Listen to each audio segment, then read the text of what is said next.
कहीं जाकर समाधि ले लेते, ले सकते थे। और अगर कहीं नहीं भी लेते तो उनको क्या फर्क पड़ता था? उनको कोई फर्क नहीं पड़ता था। लेकिन वो आकर के यहां समाधि लिए, कुछ तो कारण होगा।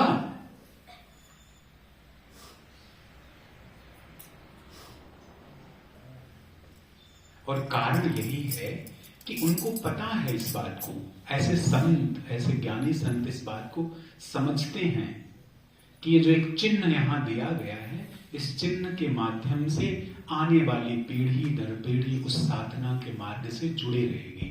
और अगर वो साधना से जुड़ी रहेगी तो उसके जीवन के कष्ट कम होते जाएंगे। उस चिंतन के लिए ये समाधि यहां दी गई।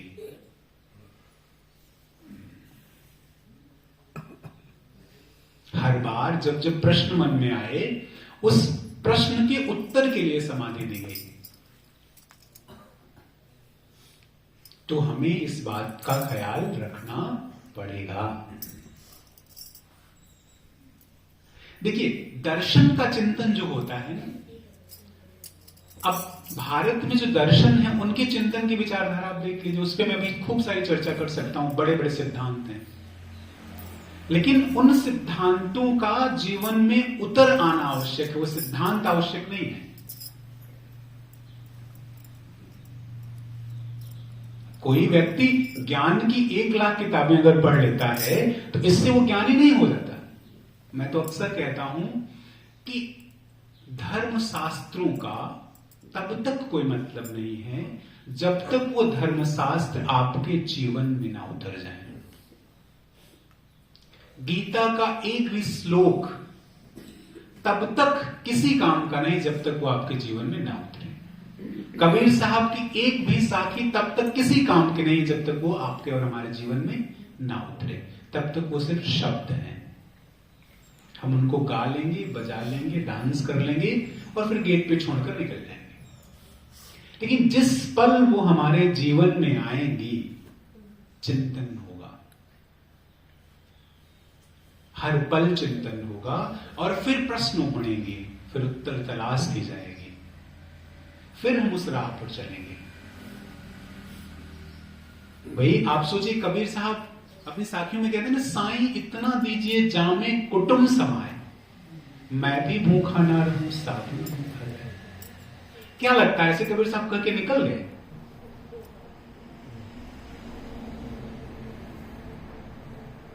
अगर ऐसे कहकर निकल गए होते वो, तो क्यों आज पूरी दुनिया पागल है कबीर साहब का नाम ले रही है? हर उस मंच पे क्यों साखी कही जा रही है? बड़े बड़े साधु, बड़े बड़े संत, बड़े बड़े विद्वान इसी साखी को कह रहे हैं। क्यों कह रहे हैं? सब गृहस्थ क्यों कह रहे हैं? लेकिन अंतर वहां तब आता है जब कबीर साहब कह के गए और हम कह रहे हैं। हम अपना स्वार्थ साधने के लिए कहते हैं और कबीर साहब ने निस्वार्थ कहा था।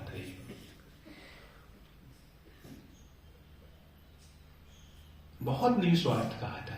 कहीं कहीं हमारा स्वार्थ ये होता है कि हम अपने दम्भ को दिखाना चाहते हैं ना। कितना बड़ा स्वार्थ है! जो हमारा अहंकार है उसकी पुष्टि भी करना अहंकार है। कबीर साहब ने तो ऐसा नहीं किया। कबीर साहब तो किताबों के प्रकांड ज्ञानी के सामने कह दिया कि मैं आपसे हार गया। और हम क्या करते हैं? हम भिड़ जाते हैं, नहीं कैसे हार गए।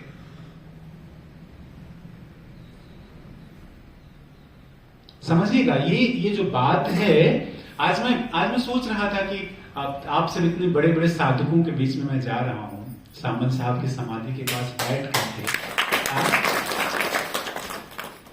मैं रास्ते में इसी बात को, सामंत साहब उसी आत्मा का आह्वान कह रहा था कि आइए आप ही देखिएगा।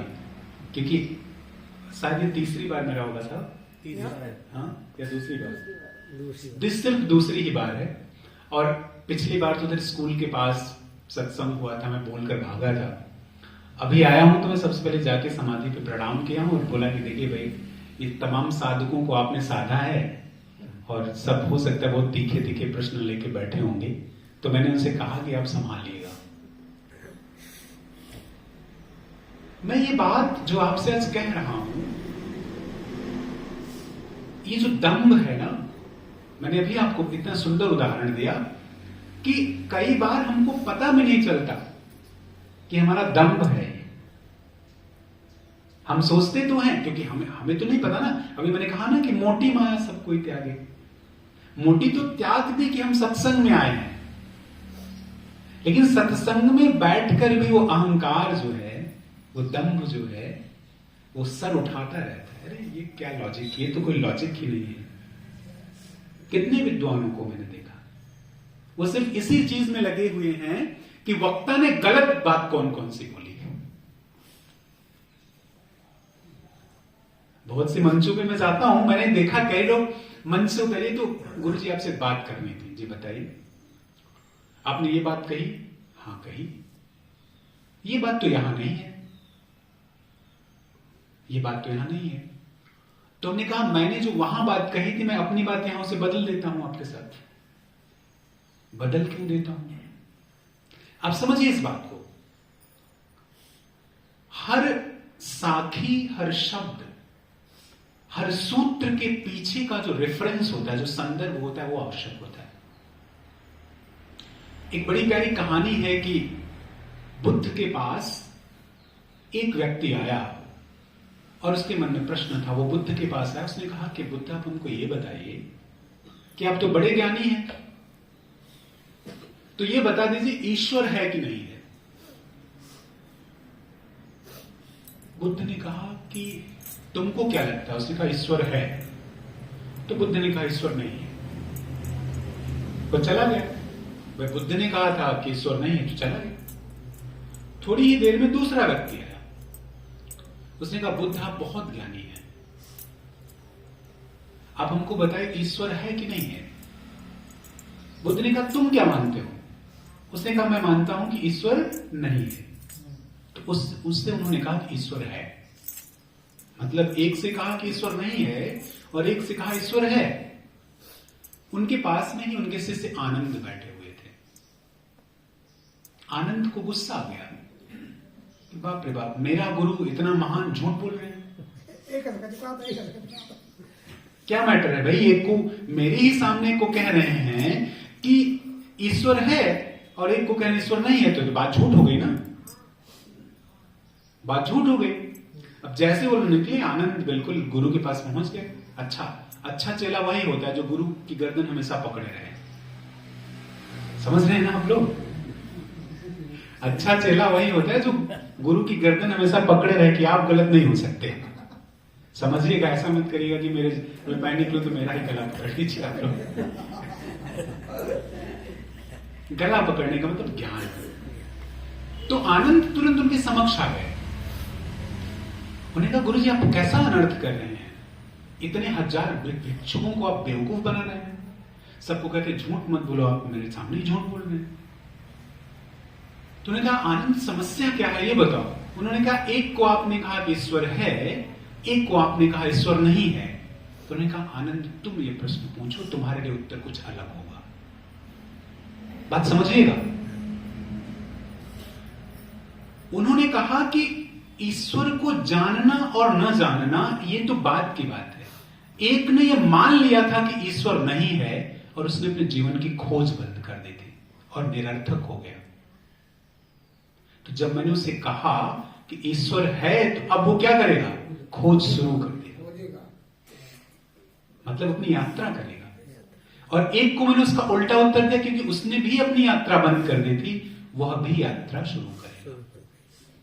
तो बुद्ध ने कहा कि यात्रा आवश्यक है, और वो दोनों प्रश्न उन दोनों के वो दोनों उत्तर उन दोनों के लिए थे, तुम्हारे लिए नहीं है। और मैं आपको बता दूं, कबीर साहब की जितनी वाणियां हैं कबीर साहब की, वो उनका एक संदर्भ है। मैंने बहुत रिसर्च की, बहुत समझने की कोशिश की, तब ये समझ में आई कि हर साखी का एक रेफरेंस है, एक संदर्भ है। अगर कबीर साहब कह रहे हैं, अच्छा ऐसा क्यों कह रहे हैं? कबीर साहब तो कहते हैं ना कि कबीर खड़ा बाजार में मांगी सबकी खैर, ना काहू से दोस्ती ना काहू से बैर।